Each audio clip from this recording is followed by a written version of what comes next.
финно-угорских народов Республика Коми для кинорежиссеров, для тех, кто участвует в киноискусстве, для тех, кто сегодня работает в этой сфере. Конечно же, Сыктывкар, Республика Коми — это уже родные слова, потому что все знают про то, что здесь, в Сыктывкаре, традиционно проходит фестиваль международный кино «Туйвиш».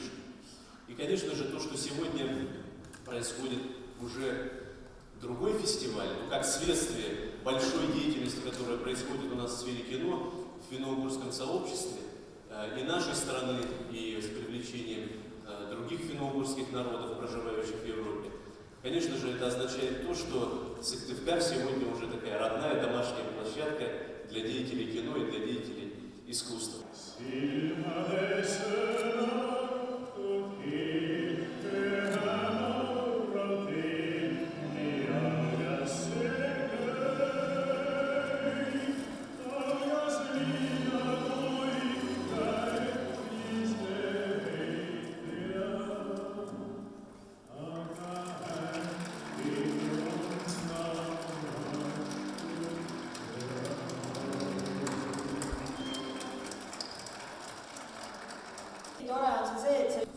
Очень важно, что открытие фестиваля происходит в университете, потому что в Эстонии большое количество фильмов снимается для детей и юношества, и это знак того, что культура передается дальше. Для нас уже говорили о том, что культура сближает народы, и, безусловно, фильмы — это тоже такой скрепляющий элемент, скрепка, назовите как угодно. Поэтому надеюсь, что показы эстонских фильмов помогут вам лучше понять нашу культуру и стать еще ближе.